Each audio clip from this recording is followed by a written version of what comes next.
'Twas the night before Christmas. In the woods, I thought back on this season. Man, it was good. The freezers are full with enough to share. My wife got a big bowl after a 15-minute stare. The children were nestled all snug in their beds, while visions of my longbow hunt danced in their heads. And Mama hunted mule deer and had some good plays. Good workout. It was so fun. And even spotted the big buck I got on the last day.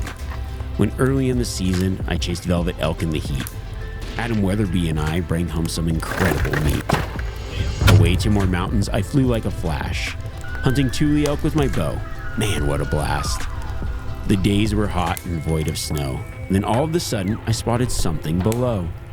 When what to my wondering eyes did appear, but a velvet-clad bull with some nice headgear. While he was feeding, I had to act quick. I took a quartered-away shot, and it did the trick. More rapid than eagles, my Wyoming bow hunt came. Elk mewed and chirped and called all the same. Bull's bugling, now coming in, now walking away. I tried my calls, but the bull didn't play. On stalking, on creeping, taking off the pack and shoes. Toward the big-bedded bull, I had nothing to lose. At 50 yards, I let the day 6 arrow fly. A perfect shot, and the 6x6 was mine. So up to my moose hunt I quickly flew, sleeping in my rooftop tent under the northern lights too. And then on the first day, a bull heard my call. I decided to pass, thinking he was too small. I spent 2 more weeks hunting around, and on my very last day, got a bull moose on the ground.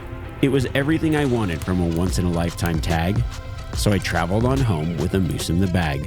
Then an opening day elk hunt with Dad really took me back, and he came out with a nice 6-point bull in his pack.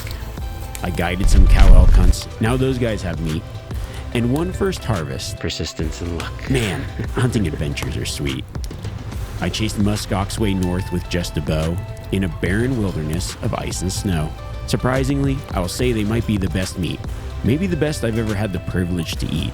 The bull's sweeping horns and long shaggy coat made him look like some kind of prehistoric goat. With a Utah deer tag and muzzleloader in hand, I headed out for a week with some of my best friends. A lot of glassing, but I never saw a good head. It was an amazing hunt, even though nothing ended up dead. One last late season elk tag to put my Live Wild rifle to work, hoping to find a spot where the big bulls lurked. On day 5, a bedded 6-point showed. I called at him until he finally rose. He sprang to his feet, then I gave him a final whistle, and away the bullet flew like a terminal ascent missile. It hit its mark and he dropped in sight. So happy Christmas to all, and I hope your next hunt goes just right.